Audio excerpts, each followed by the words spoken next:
All right, so we're live. What's up, guys? Y'all feeling good? Yeah? 10 out of 10. Thanks for coming on. This is another session today. We're going to talk about apartments. We're all here together at a multifamily conference hosted by one of our mentors. Very good, amazing group of people. There's about 200-300 people in here, people who have thousands of units, people who've raised a bunch of money. And we're sitting here with some legends. So I'm super grateful to be here with you guys. And we're going to talk about some apartments. How's that sound? Fabulous. Sounds good. Cool. All right. So I know you guys just bought a deal recently and you hit the ground running. And I love seeing what you guys are doing out there. CapEx, a bunch of ACs getting replaced, painting exterior of the building. So, and Gabe is also one of your partners on the deal. I know there was some challenges. So maybe start from, the beginning, Gabe, how you found it, and some challenges along the way that you had to face and overcome. Yeah, I'll just take myself back to, was it November of 2022? Dang. Met this broker that was at a big brokerage in Dallas, Newmark, and I didn't have any relationships there, so I definitely ran after this session that he had presented at a friend's mastermind and said, hey, what do you got on the market right now? And he talked about this deal. He was kind of worried because it had been on the market for like a year and a quarter at that point and had failed to sell because interest rates had gone up and gone up and gone up. And he says at the end of it, he's like, look, if you're going to chase this thing, I have to tell you, and this is the first time a broker had started being a little more forward and more on my side when it came to negotiation. He's like, if you put a 2 in front of your offer, this guy, will take a serious look at it. And ultimately, long story short, I ended up taking another 7 months to get in front of this deal. We were third place, and then we were third place again. Then we were in first place, but we didn't like the terms once we did some diligence on it, and we had to retrade them. And so, ultimately we came to an agreement in July of 2023. And as anybody in the business knows, that's like a very terrifying time to get under contract on a deal because there's so much uncertainty at that point. People don't know, are interest rates going up, down? Is everything going to fall off the cliff next year? And spoiler alert, yeah, it is starting to fall off the cliff a little bit. But the thing that I would say is we put together a monster team. And by the big old giant team, I'm not shy about that. I think it's important to note that, there's things changing out there. So if you're looking at our deal as a thing to have lesson learned on, definitely structure in the front end so that you can have some flexibility through the capital raise. I'm definitely learning a lot more about fund to funds. If you're a sponsor, dive into that and get familiar with that and make sure you don't put yourself in a position where you can't accept those kinds of proceeds through the raise. But yeah, it was a monster team. And so, a big part of that was Brendan Martinez with his special skill set when it comes to helping the process of, first doing due diligence because he owns a due diligence company. That was really cool. And then ultimately, this is an old asset. So it had a $3.4 million CapEx budget. Without having somebody that's been through that kind of spend, you'd be putting yourself in a bad position. So sure, and it's an older asset too, right? I mean, you got to make sure you do your due diligence very good. Yeah, and I agree. When you get a deal under contract, that's that moment where you're like, okay, we're all in, especially when the money goes hard. And I had been through that feeling before, especially one time where my older brother was like, "It's up to you if we do it or not, and call me back." All the pressure. Yeah, like 5 people waiting on me. But this was a little different because it had been so long, well, not long to some people, but long to me, maybe like 12 months since my last deal. And I feel like I was just really hungry. I was like, man, who cares what the challenge is? Let's get it. Let's take it on. I was needing something to, put my time, attention, and that hunger towards. So I was like, whatever it is, we'll figure it out, So $3 million of CapEx. 3.5. 3.5. Wow. And that's going to get deployed in 12 months? 18 months, 12 to 18 months, maybe? the plan is to have half of it deployed in the first 6 months or so. Okay. And then the other portion of it kind of deploys over a longer period of time. One of the things we're trying to do on this deal is position ourselves to refi in year 2, like right at the 2-year mark would be ideal. It depends on how well we do with operations, which is why I'm a part of a lot of different programs to try to get positioned to learn how to do that well. Yeah. You can't just spend all the CapEx and have fun and ride off into the sunset anymore. You kind of got to figure all those other pieces out. But we're spending our CapEx up front, about 50% of it, so that as we get positioned on our P&L over the time frame where we think we can sell, we want to spend 12 months keeping as much below the line as possible, keeping our repairs and maintenance in a really solid position. Not that the buyers would normally have their own 12-month kind of pro forma, but when it comes to the bank, they're just looking at what does your T12 look like for expenses. So you can improve income at the very end. You can improve income sort of slowly but surely, but for expenses, they're going to look at that full year beforehand. So we want to have some money in hand to make sure that anything we're doing that's a turn, it's going to look really like we did a CapEx investment for that last year. Yeah, and then you have the projects where you kind of know what your goals are with the type of tenant that you're trying to attract. And you're like, okay, what are the main things when people are driving by or seeing this on apartments.com that's going to get them over here? We have a lot of faith in Burlington, our property management company. They do a great job, obviously, with the marketing, but they're really good at putting heads in beds, as they would say, really closing people while they're there. And so the exterior paint, we can't have the roof leaking. It's just like there's major things we have to spend money on in the beginning. And then there's these amenities that I get excited about, that we all get excited about. And these sustainable projects and these more fun things to do, they're not as crucial, but if the deal continues to do well and it plays out how we want it to, then we'll execute those in like phase 2 or 3. We call them the Brendan projects. The Brendan projects. Is that what it's called now? Yeah. All the mural, the soccer field, and the fun stuff. So when y'all went under contract and you were going through underwriting, was $3.5 million the CapEx budget at that point? Or has it changed after more detail? Shifted a couple of times, but I think that's where we started at, went down, and then back up. Yeah. Well, I said, Brendan, how much do you think we need to spend on this thing? And of course, a gigantic number comes back, right? Well, he gives me like a gigantic baseline number and then a bunch of optional stuff. Like I could have spent $5 million messing with this kid. We'd have like solar panels everywhere, all new windows, just everything you could imagine. But it was a teamwork, right, to come up with the right number. It's a value add project. My job is to make sure that it makes money. His job is to make sure that it gets done on time in terms of the CapEx. And what's fun working with him is like he sets this really high number that I had for negotiations. So I was able to push. Yeah, I saw recently that you all said you saved a bunch of money you didn't need to do, or that the contractor helped you out renovating more with less. And so, I mean, I think I'm sure you guys have good relationships with these guys to be able to do that as well. Yeah, well, I try to set the bar here, and because nothing's promised, I don't always get the same prices from people, and things change in CapEx all the time. It's like a matrix that's just always moving. And so I try to stay at that number, and then the moment we close, I'm like, can I cut that in half? Is it possible? And then I'm going crazy. I'm like, get really aggressive, saving money here. I found a HVAC program where we're saving $264,000 on 88 new HVAC units. Like that's beautiful. That wasn't planned. It just that's that ongoing research and like what can I do to change the deal for the better. And so he's sitting there like, I know you can get it cheaper. I'm like, yeah, but don't put that in the budget. Like, because first of all, that's a lot of pressure, right, on everybody to like, because like I said, those numbers aren't promised. So we just like, what if it doesn't? What if it doesn't happen? Exactly. So, and then we can go from there. And so Sandhya, it's an older asset, and you have a lot of experience in the game as well. What are some things that you have to look at when you're touring these properties and getting ready to submit an offer and making sure that on these older assets you put together the right budget and you put together the right team too, because they're obviously very good teammates. So what's some tips and tricks that you have learned that you implement when buying older assets? Never run out of cash. That's always rule number one. So a lot of people focus only on net operating income because that's what determines the value of your property. But the bottom line is net cash, because whatever net cash you have is what is available for you as a profit and to distribute to investors. Sure. So whatever CapEx budget you come up with for everything, make sure you take into account the deferred maintenance aspects of the property. Not just, I want to paint this property, but is there a foundation problem that's got to be fixed first before I go and do lipstick on a pig, I'm sorry to say, as an example. So don't forget your three bosses. And your three bosses are your lender, because they could have lender-required repairs.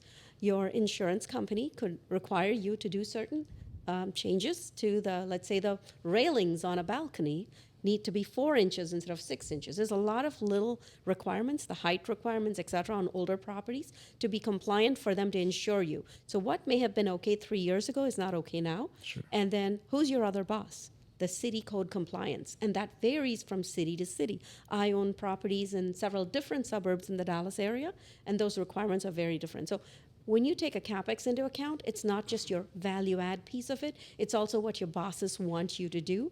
And don't run out of cash. So if you're planning a 5-year hold, or in your case, a 3-year hold in their case for their bridge loan, never run out of cash and have the equivalent of 6 months of mortgage payments as your reserves at all times whenever possible, just like a basic household budget.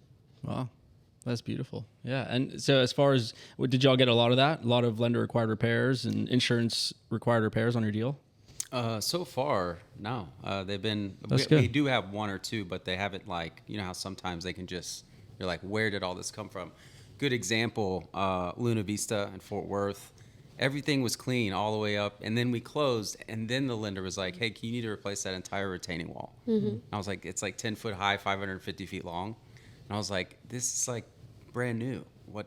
Then I called Old Capital, like, hey, can you help us? Like, had to get our own engineer, and so stuff like that can happen. But so far on Avanti, we've gotten lucky. So. Yep. For our deal, I had, I'm part of Sandhya's mentorship program around asset management. She had just invited these wonderful insurance agents to come on and talk to us about, hey, what's happening? So I was already on the defense when I was running this budget. And for example, like, we'd already been hit on some of my older properties when it came to remediating the electrical within units, right? So that was something I had top of mind, but something I saw coming that Sandhya just pointed out a moment ago is, the safety bars on any railings are going to be the next thing to kind of hit everybody's budget, giant CapEx expense you don't expect. But we had those on the front end. In fact, the lender came back and told us we had to do, we'll call it, a medium level of remediation. And me and Brendan had some good conversations about let's do it all the way so that when somebody goes to buy this thing, it passes all speculation, right? It's ready to go, and they're not going to get hit. We're not going to get hit when we go to sell with having to do some last minute huge expense. And that's been a really good project because it's a hard one. Remediating electrical is probably the most project management intensive of all the things that we've done thus 100%. Far, where you need to have somebody sitting over the shoulder of that electrician and making sure they don't skip a single outlet.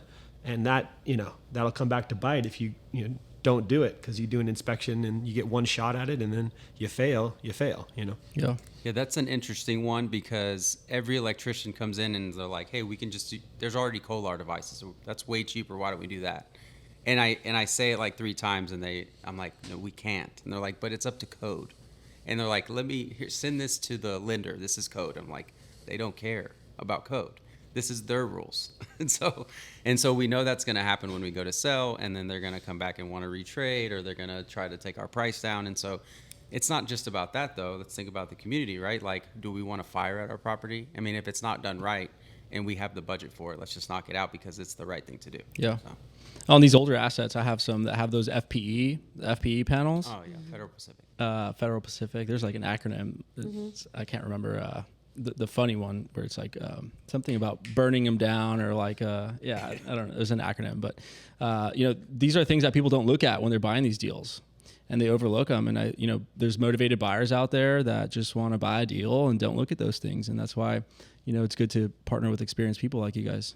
We just did due diligence on one, and you'd go in and it would have the Federal Pacific sticker on there, so you were like, oh, okay, well, what's going on here? And the brokers sold everybody.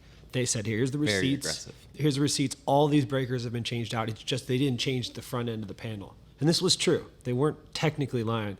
But Brendan got his guy in there, and Roman removed all the panels to see all they did was change the breakers, none of the guts. So it still had aluminum, which is the most dangerous part, ancient wiring, with like paint stains it was super dangerous, and they were going to give it over to these guys that had already a thin budget, and we were able to kind of step in. I think their first deal too, right? Yeah, they were going to be hosed, right? Yeah. So we got them to get in there and really negotiate tough with with evidence, right? With facts. And that's what it's about, right? It's about having facts when you come to the table for negotiations if you do a good diligence. That's beautiful. Cool. And I have a deal where we brought in just a handyman to replaced outlets. We didn't think much of it, but they didn't really do a good job, and the outlets it busted. It caused a mini fire, and where I was trying to save costs, it ended up costing a lot more money. And so I think it's important to really invest in the right people to do that kind of work, especially on an older asset. Yeah, I really like how Sandhya put the three bosses. That's because they are. Yeah. So I like the way you think about that. They pretty much tell you what to do. They can shut you down. Exactly. And your lender owns 60-70% of your deal. So they have the biggest interest in the deal doing well because they have the most to lose.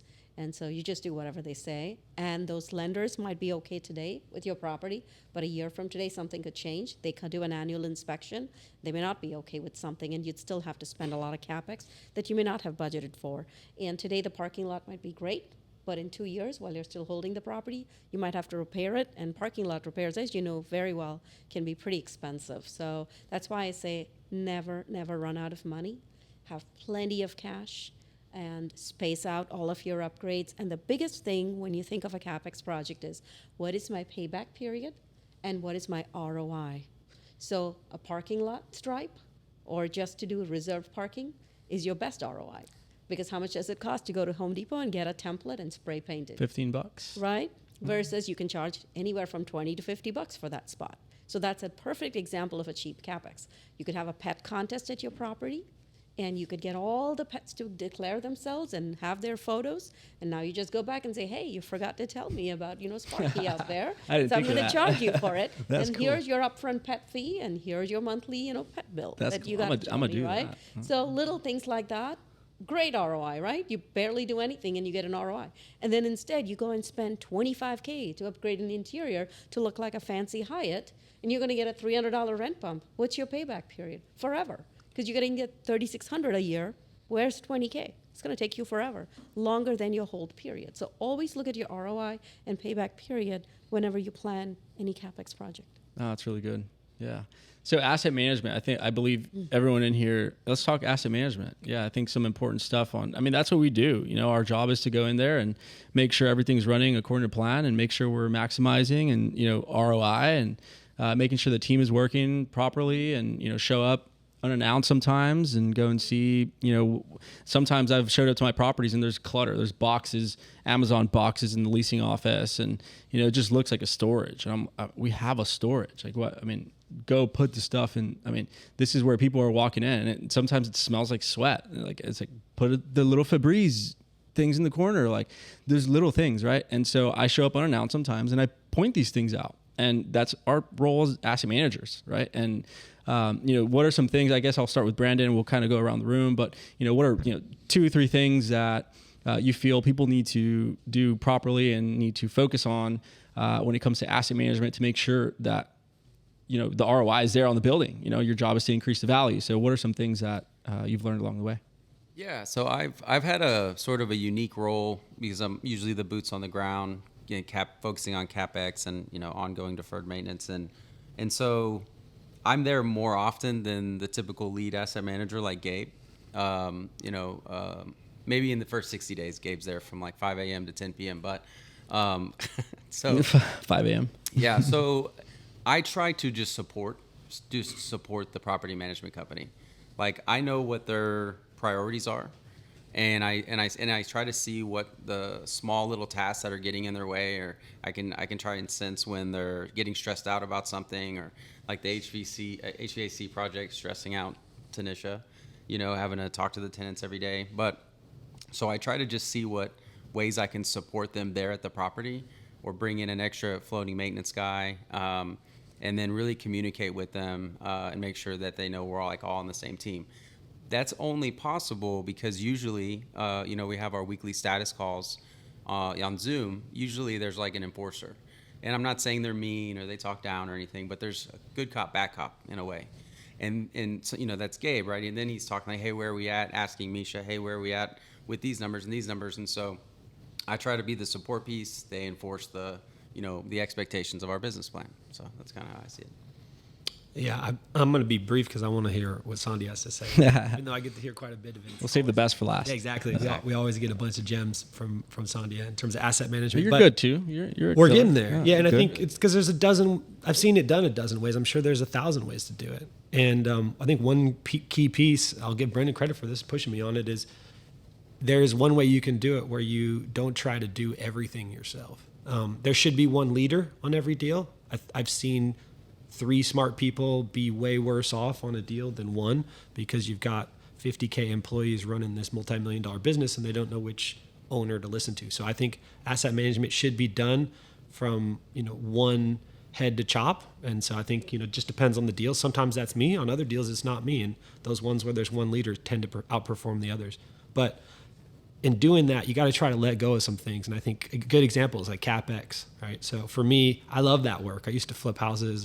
I can live in that world. I know, I'll bust out my Spanish and try to impress all the people busting out all the work that are doing the hard stuff. But, for these projects where you're spending, large sums of money, it makes sense to kind of have parallel skill sets on a deal. And I think this is the first time I've had real parallel skill sets. And it's not just Brendan on the CapEx. I think what's critical for our team has been to have a general contractor as a teammate. We have a really great general contractor in Mr. H2O, Ken Waters. He's been great. He gets the last read on a bid, but I've never met anybody as cold-blooded as Brendan when it comes to renegotiating with vendors. Just we'll look them straight in the eye and be like, this isn't me talking, this is the market. You have to drop your prices or you lose the opportunity. And that's worked really well because I wouldn't be able to put a 10 out of 10 into that area. Sure. Right. And so as an asset manager, at the end of the day, I've got to prioritize folks.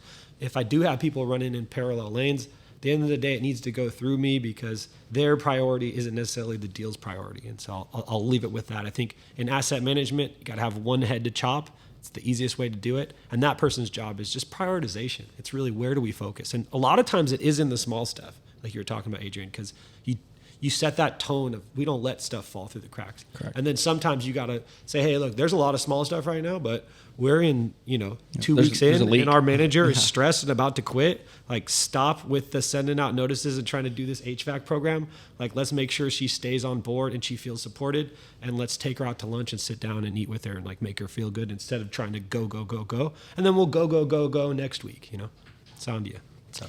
So as an engineering Ready. project manager in my past life, one of the biggest things we realize when we run large programs, especially across different countries with 250-person teams, is you've got to have the strategic view, which is the high-level helicopter view of your project. But you've also got to get down to the street level to figure out the potholes as needed. So where is your project at? What phase are you at? At the beginning, your takeover list for your 30, 60, 90-day must-dos. Versus, as you said, in terms of prioritizing, what is the biggest thing for your property manager and on-site staff to do when they take over a property versus what do you have to be doing in the background in terms of strategy with the lender, the insurance, or anything else. So that's where the different pieces make sense. So don't forget to keep the big picture in mind with your strategy. Where do I want to be in 3 months versus 6 months? In terms of opportunities with this property, what are the biggest Jenga block I have to hit so that everything else falls in place because of that?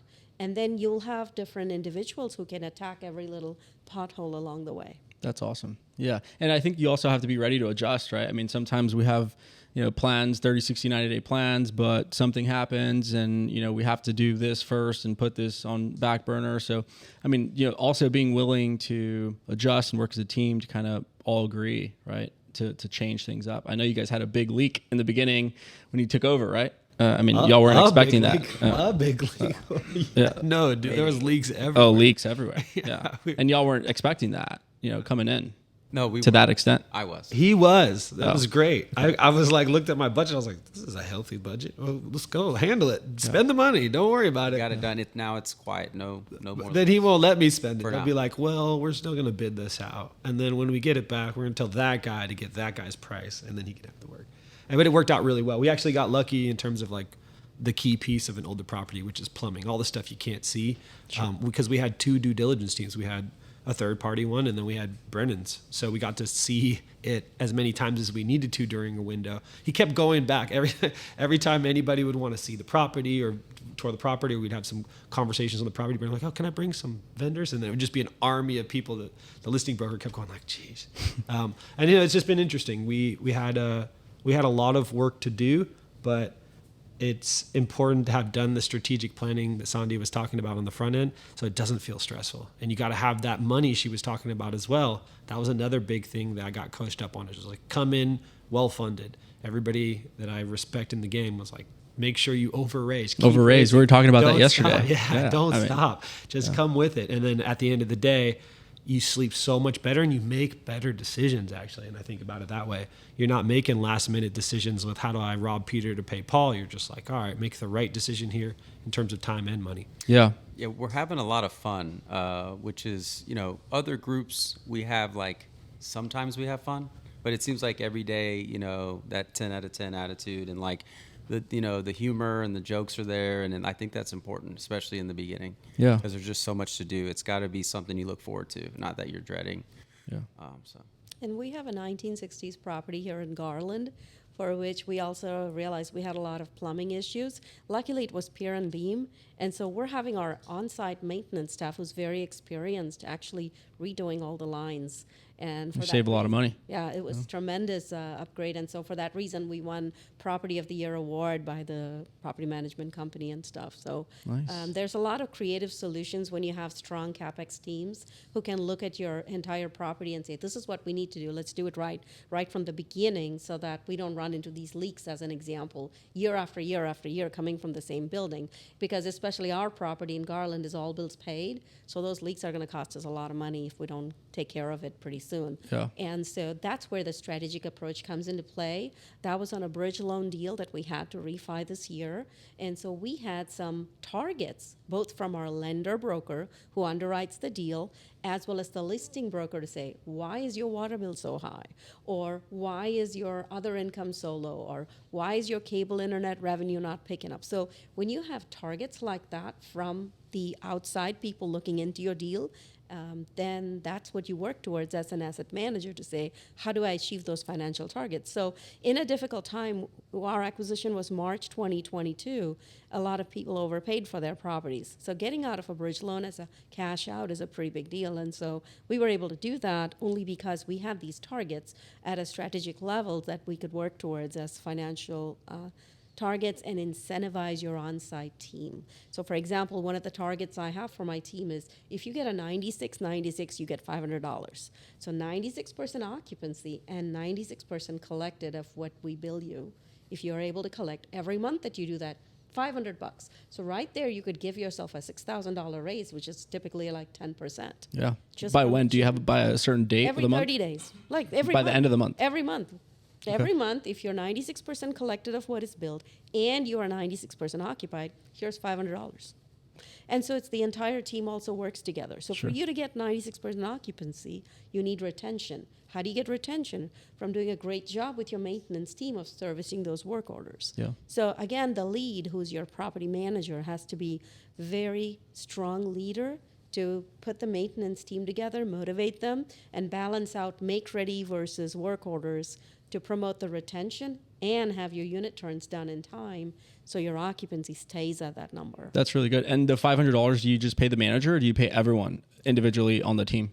So we have $500 just for the manager, Okay. and then we have another bonus for the rest of the team based on work orders and retention. So we have a renewal bonus that's tied mainly to the maintenance team because it's their customer service. Wow. And then we also have a leasing bonus on a deal where if the occupancy is low and we've got to get the lease up to a certain number, and especially when it's a bridge loan deal where we have a deadline by when we've got to achieve that, then the incentives are greater. Wow. And it's amazing. We went from an 89% to 96% occupancy in a matter of 60 days with that bonus. And the $500, I mean, you make it back by them Nothing.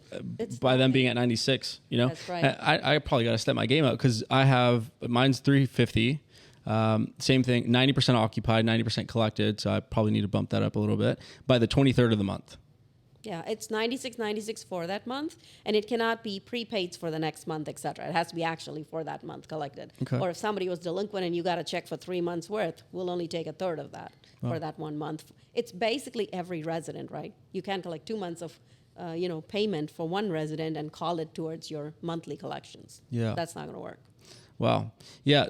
And I noticed too, when I implemented that bonus, in the mornings, the manager was buying tacos for the maintenance guys. And I mean, they were having their own little huddles, you know, and it was like, I never told them to do the huddles. She's using her own money for the tacos. I mean, it's a whole, and I'm part of the day-to-day chats. So I see their relationship and it just improves after that. I mean, it becomes a family and it's like, wow, like that's how you become successful in this business when your team is highly motivated. And implementing things like that is awesome. Yeah. And the team stays together, cohesively works together. We try to retain all of the same team for as long as possible in the same property, because that's when they truly flourish. Yeah. Because it's like a nicely, well-oiled machine in a assembly line kind of efficiency. And they'll go to war for you, you know. What we did this back to school supplies, backpacks. I mean, we invest. I actually got my vendors to put the money I mean, I didn't even have to invest any money. And it was we raised probably 2,000, 1,500, 2,000. And some vendors, also they were so happy to come and do, I mean, they like just the fact that we created the platform for them to go and do that. They were happy. The maintenance guys were happy because some of them live on site. Some of them got to tap into, a backpack for their kids. And what that does, I was talking to someone in a mastermind, what that does is that creates community, that creates a mission, for these guys. And people will do anything for a mission. Yep. And I mean, at that point, some of these guys don't even care what they're getting paid. I mean, we pay well, but at that point, it's not a money thing. It's a mission thing. And when you can create that on your team, especially when you're vertically integrated like we are, I mean, that goes to show a lot. And that creates also not only that, but the other managers start seeing what this manager's doing and they want to start doing that. And it just creates its own little healthy competition.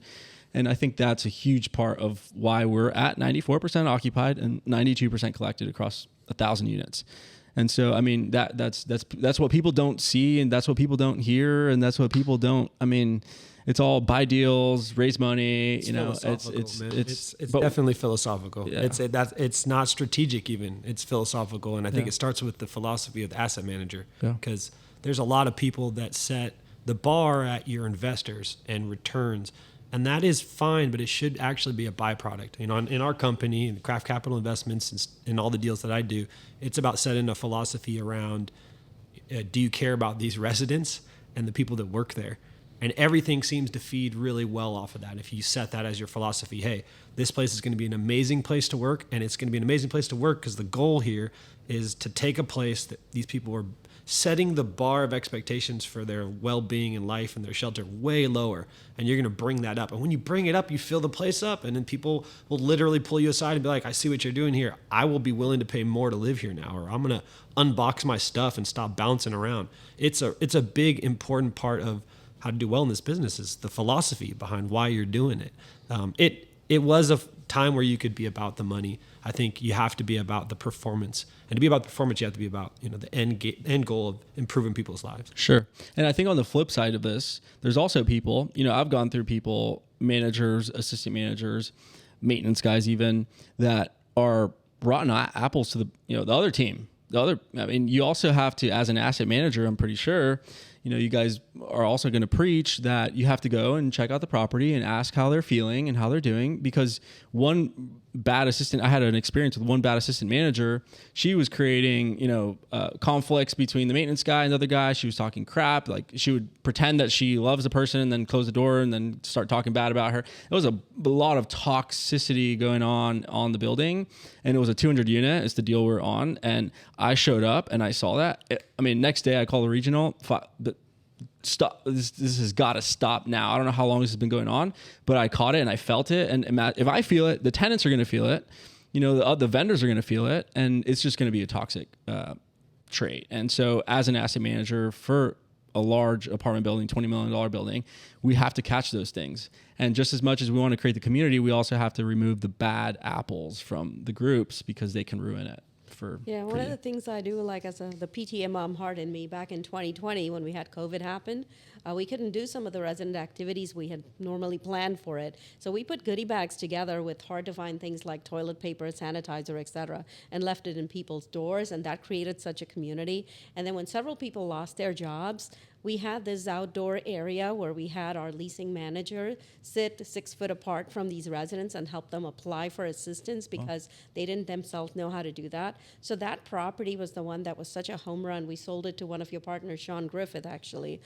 In 27 months, where the whole period bulk of it was in the COVID time, we did a 3.18x to investors. So yeah, cap rate compression definitely helped, but also the rest of it. Our delinquency was not even like 2% back in the day of peak COVID when people had lost their jobs. And it was because we were able to get so many of them to apply for assistance programs. So as you know from our asset manager mastermind group we have a monthly calendar of activities you could do based on season. And a lot of these activities don't cost you much money at all. So for you to do maintenance appreciation day, it's practically nothing. Just have some balloons and let them feel special and get their favorite lunch. It makes them so happy. Yeah. A national night out is a great, inexpensive one for you to do because the entertainment is by bringing a fire truck to your property and getting your police officers to the property and getting residents to get to know them. So there's a lot of inexpensive ways that you could build a community. You could bring a local fitness center, health club to come and offer a kind of a fitness thing in January and encourage, like have a Fruity Friday, for example,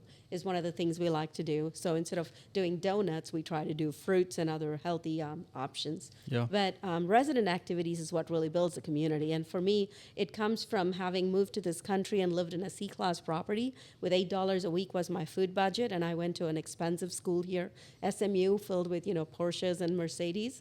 And it was really cool to see how cul-de-sac communities live in Highland Park. And I'm trying to bring that now to my properties. And so that's by cultivating that neighborhood feel. So if you have the same staff and you're able to retain the bulk of the tenants and do things that matter to residents because they are your customers. Never forget that they are your customers. If you don't serve them, they're going to leave. And if they're not in your properties, they're moving elsewhere. They will move across the street for $50 in today's economy. Yeah. So if you don't serve them, they're gone and you'll be out of business. Yeah. So never forget that. This is gold. Yeah, we This is gold. just did Kona Ice on Friday, and we served up 180 little snow cones. It was kind of like the marketing thing where you go jab, jab, hook. So Yeah. we're doing this one, and then next Friday we're doing a bigger event. It's actually a food truck. It's pretty expensive, but we got vendors, like you said, to kind of chip in.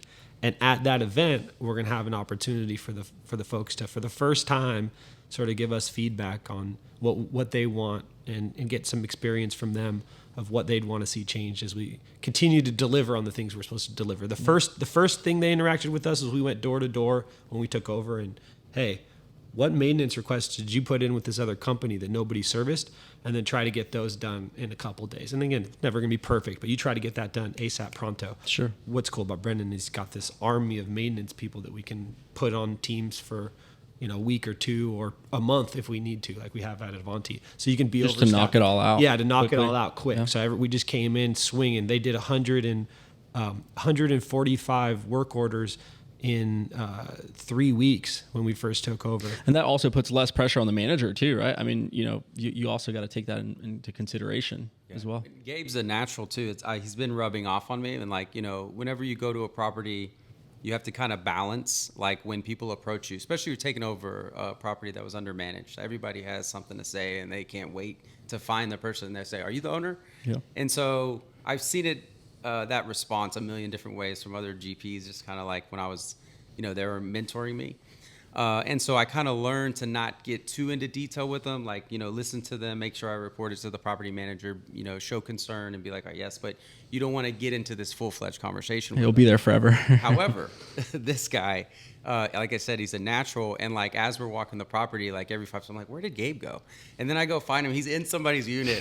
They're like showing him around, and Gabe is just like having a full-fledged conversation. Like he knows people by name and getting to know them. And like, it's just, like I said, it comes natural to him, and Sure. it's rubbing off on me, and so it's good. But it's not rubbing off on our regional manager. So the reason I get to be that good is I get to be You're the good guy. Yeah, I'm the good cop. We have a 6'3", super smart, scary regional manager. No, he's a sweetheart too. Is that Misha? Yeah, Misha. But Misha is the guy that's the bad guy. So I get to be that way for a reason. It's a weird interaction we have with our property management company, and I know it's not normal. So I'd be curious from you two, you, Adrian, you're vertically integrated, how asset management changes when you have your own property management company. And then for you, Sandhya, you're still relying on these deep relationships. Now they've become very deep. These property managers love you, and they're going to take care of your property because you make them look good and they make you look good. But I wonder how that works for you still at this point in the game, where we're relying on another person to kind of run your business in a sense. You always have to have a checks and balances system, right? So whatever they tell you in an asset management call, you want to be able to quickly verify that. So you get a pulse for that by just showing up unexpectedly and seeing whether what you say is actually getting done. But we're also looking into the whole vertical integration, but I can't get too much into details on that. But a couple of our properties were in the lender approval process, so that's going to happen. And some of the PMs are already in on it, so they know that's coming. So they're already quite well entrenched in our philosophies of treating residents with respect and taking care of them right away, because if you do that, everything else will fall in place. Yeah, those are the small things that people don't really look at. And I love showing up unexpected to my properties, especially when we're doing, large renos. We had a storm and we're, renovating 15 units with the insurance company, and the contractor, from the beginning, I told him, you're going to be there in the morning and you're going to leave, at 5, right? And he committed. And so I show up unexpectedly, and it's 8:45. I don't hear anything. I want to show up and I want to hear saws. I want to hear, nail guns. I want to hear stuff, and it's quiet. And I try to go in the unit, and they have the keys. I'm like, dude, you don't show up early and you have the keys. Like, what's going on? So I blow up everybody. I'm calling everybody. You guys need to show up right now. I have a time frame to finish this, and I need to get these units rented. And so showing up unexpectedly, and sure enough, the next few weeks, they show up on time. And also the manager, I think it's good for her to know that, I'm going to show up whenever I want. I don't need to ask for permission. I do it with respect too. I don't just go in there and blow up their day. But, I also, if I'm upset at something, I also don't show it right then and there. I note it down, and I keep my cool. I've gotten a lot better at that. And I ask questions, defining questions that will allow them to be like, oh shit, like, I said that I was going to do it, or, I haven't put the 3-day notice. And, sometimes I'll show up on the 4th day, and where are the notices? I know everyone here hasn't paid rent. Mm-hmm. I mean, I see no notices. What's going on? And so, I think as the role that we play in managing millions of dollars, that's expected of us to go in there and do that stuff. And I mean, at the end of the day, the managers, they're not going to treat the building like we are, like they're not owners. And so sometimes I think we expect them to do things that just come natural to us. And we need to just go in there and mitigate every now and then. I love showing up unexpectedly. So I love the role of asset management. It's definitely a lot of work, a lot of pressure. We got to make some, moves on, sometimes we've had to fire people that I feel bad. I mean, they're probably not going to be able to get a job as quick. They're not very resourceful to go out, but we have to do what's best for the property like now. And so it's definitely a challenge, but I love it. And I feel like that's why I, thrive. In what I do. Anything you guys? Yeah. So the a unique experience I had at Avanti is, I was bringing those additional maintenance guys to make sure we get caught up, and there was one guy in particular that usually does a really good job for any of the places I send him, any of the properties I send him, and he wasn't getting along with the other guys. Really wasn't taking direction well, and he really wanted the lead maintenance position. And he didn't get it right away. And I just say, hey, just give it some time, keep proving yourself. We'll be fine. You're kind of new over here. And it was Misha had to sit me down and say, hey, this is not the culture we want. And I immediately understood what he said when he said the word culture. But it was the first time somebody, another GP kind of said, hey, we have a culture we're going for here. And I know that's the idea, right, at a community, but I hadn't heard that yet. But I know that word and I know what it means. I played 7 sports growing up. So, the coaches and staff on teams, it's all about the culture, right?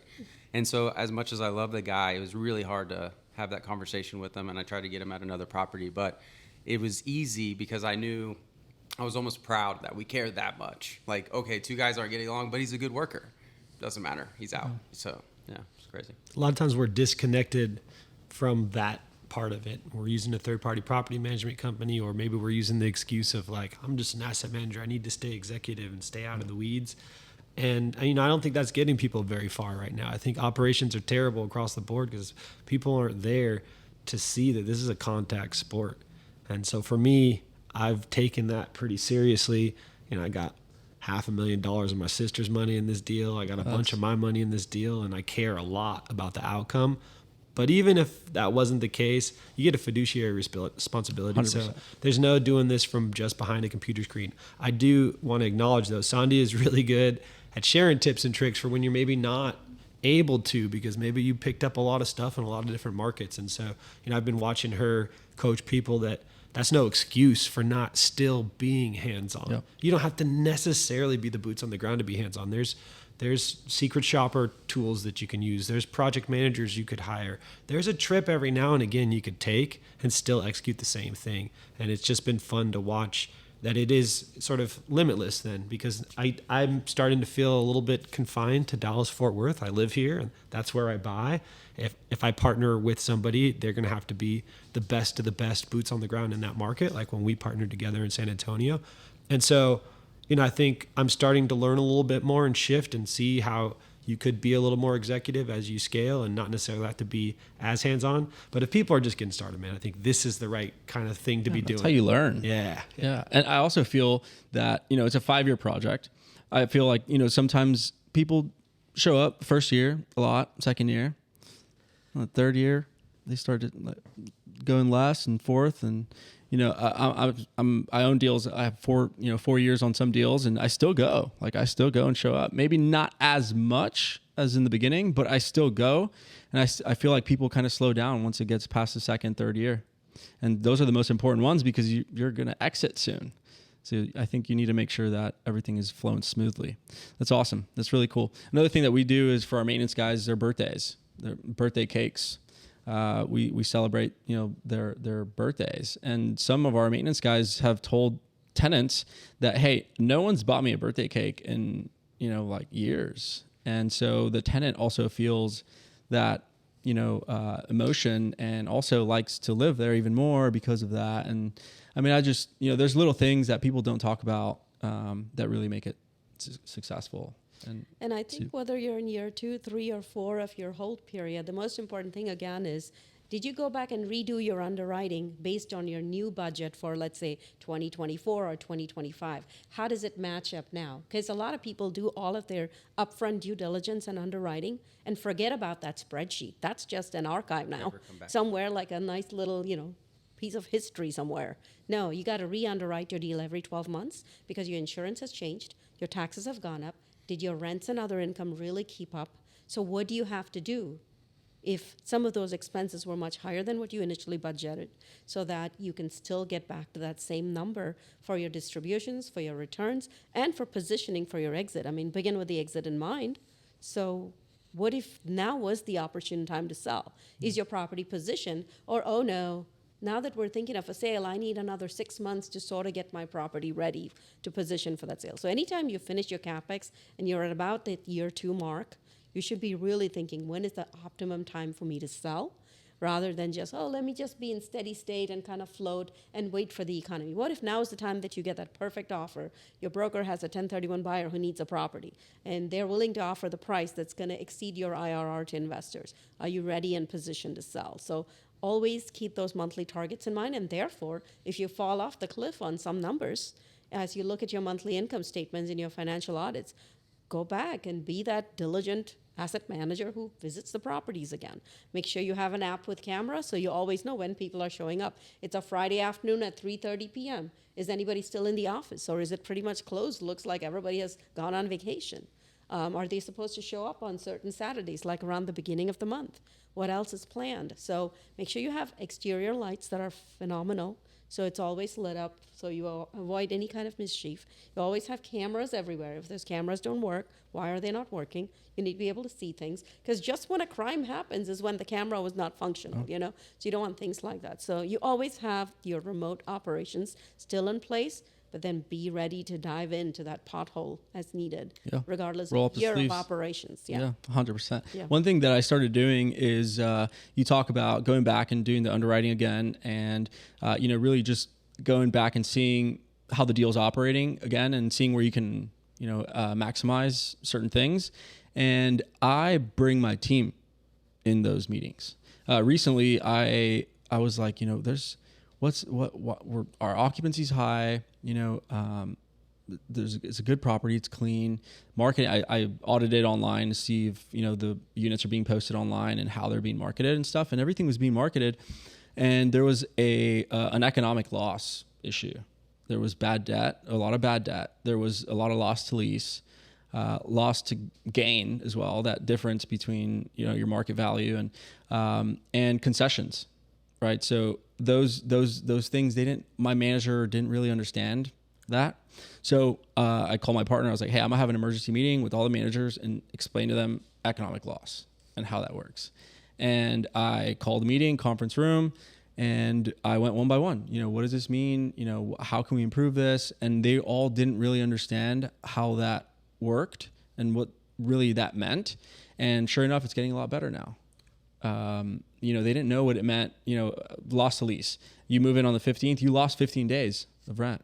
And so now they're trying to understand. Now they're coming to me, hey, look, I'm decreasing my loss to lease, Mr. Boss, right? So I think bringing your team into those, and that's why I'm also very grateful to be vertically integrated, because I can do that and I can bring them to the meetings and allow them to understand why we do certain things, because you can't just point things and tell them to do certain things without them knowing. And so that's definitely helped us a lot. So I have my Garland property again as my favorite example. I think our monthly collections are anywhere between 330 to 340,000. I think my last time I looked at my delinquency, it was not even $1,000. So wow. You're talking 0.2% kind of delinquency, and that we typically end up collecting as well. And that comes from a well-oiled machine where the communication is very clear to the on-site staff what they need to be doing by day 4, and they all work well together. So tenants know either you pay or you got to go. This is not a free service. Or apply for assistance and show us evidence and show us your promise to pay. I mean, if you can't afford the steakhouse, go to McDonald's, right? You don't just walk into a steakhouse, eat your meal, and then say, I can't pay for this. It's a similar concept. Yeah. So, work with us.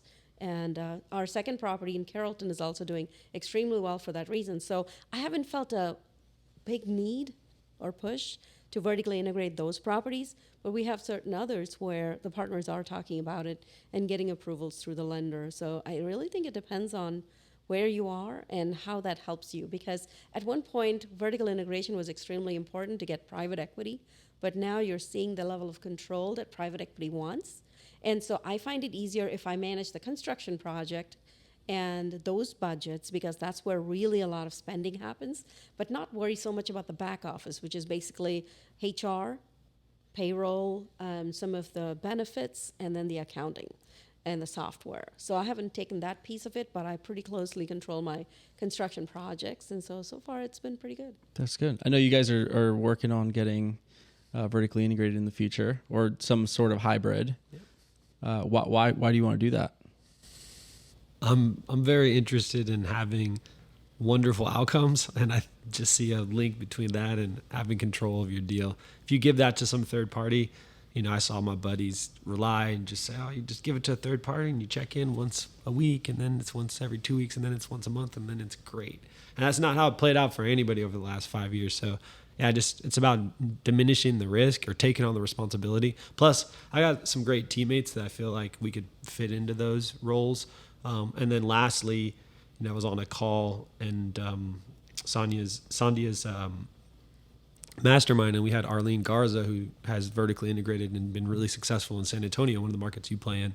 And she did it really early in the process, like when they only had a few units. I was like, why'd you do it? And she's like, it just seems like the right thing to do, And then she kind of walked us step by step by the investment she made pretty early on. And it wasn't as overwhelming as I would have thought. I thought that she was going to list off these 50 billion things you have to do to kind of get off the ground. And then I know you as well, Adrian, and that gave me some confidence. I'm like, hey, look, he's figuring it out. I meet his team, and you run into a guy like Paul, and he's doing 15 different things. He's like able to do whatever you need him to do, right? He's maybe not going to be Adrian with it, but he can get down on pretty much anything that you ask him to do. It was cool to see how you've taken a unique approach, and just sort of, because you're small, everybody in your team is going to be an A player, but they aren't going to be necessarily a specialist. They're going to have some skills in a lot of different areas because it allows you to kind of slide people over and move them around and have that flexibility until you have the scale to have the person that's the best leasing agent you've ever met and then the best asset manager that you ever met. Whereas like Paul will roll up his sleeves and lease units. He'll do some whatever you need me to an go. IT guy. Yeah, dude, yeah. He weighs probably 100 pounds.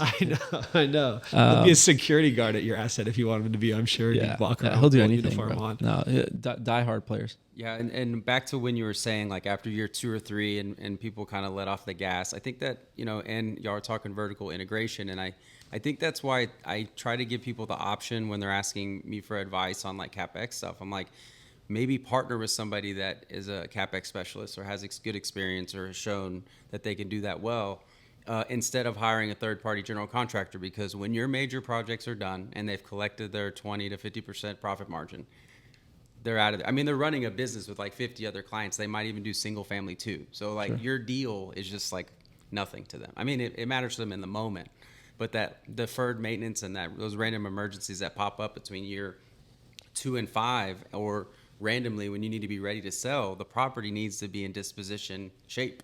So, that's why it's good to have a partner on the team that has their skin in the game. Maybe they're a GP, but they're a special at that, and they're with you for the long run. So. Yeah, no, awesome. Well, we're getting to about 56 minutes. Anything else you guys want to share? Maybe we'll hit the 60 and kind of cut it off. Any last minute things? Maybe, a book, a quote, a piece of advice. Okay, you for said some book. I listen to a lot of Audible books when I'm driving to a property, or at night when I'm taking a shower. I put on a book. I don't know if you guys do that, but and a lot of books have really influenced me. But Relentless, I don't know if y'all know that book. Yep, Tim Grover. Yep. He was the coach of Kobe Bryant, Michael Jordan. You got it. And man, it's like he's igniting things in me that were always there back when I played sports. My dad was very militant, and he played sports as well. My brother played sports, and so it was all about mental game, everything was mental. And I feel like as I got into the corporate world and real estate world, I kind of lost touch with that. But man, that book has me inspired. So that's what I'm like halfway through right now. Yeah, you have to find a way to motivate yourself. Exactly. Yeah. What about Gabe? Oh, all right. Got 3 right now. There you go. Let's go. $100 million offer, $100 million leads. Both of those books are Alex Hormozy? fire. Yeah, he's good. Fan. He's great. Everybody's a big fan. That guy's on top of it right now. I heard he spends like $4 million a year on just marketing, like just his marketing team. But he It's makes crazy. way more than just. Yeah. Anyways, the point being that in our business, especially in multifamily, a lot of us lose sight of some of those basic business concepts. I think he's got a really good idea of how to be a little different. Everybody is starting to feel like a commodity out there to the investor world. So I think it's important to kind of decommoditize. And then for a really good biography read, the guy I got to interview that gave me the fire to kind of jump in and do real estate in general is Sam Zell. Yeah. Got to interview him in Chicago in his office before he passed away. His biography I read last month. The subtle art. Yeah. Is it- No, no, it's not not. the subtle art. It's, No. His actual biography that he wrote for himself. Oh, okay. And, Is it the grave with the grave? Yeah, dancing on The grave dancer, something like Grave that. Dancer. Something Yeah, like yeah. that. Something along those lines. Check out his biography. It'll get you fired up for the business. Yeah. He did it. He started in housing and talks about why he doesn't do development, and talks about how he transitioned once he kind of mastered the multifamily game into buying other types of commercial real estate and then ultimately businesses. But I think it's a really fun journey. And he didn't do it by being like everybody else. He just did it by being authentic and having a little bit of a wild sidekick along the way in Bob Laurie. And so it's just a cool storyline. Plus, it's just my University of Michigan connection point. So I had to get. And he reads the Audible.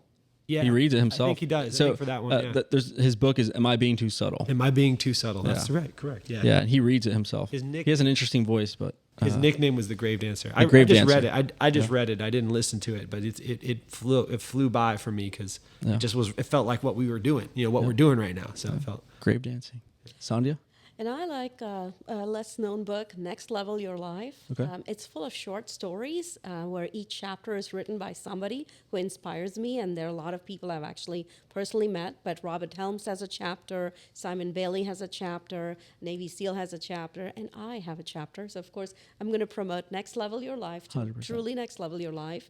My parents earned $60 a month in salary. And I came here to college with a full scholarship at $10,000 a year, going to SMU. So whenever I feel like all the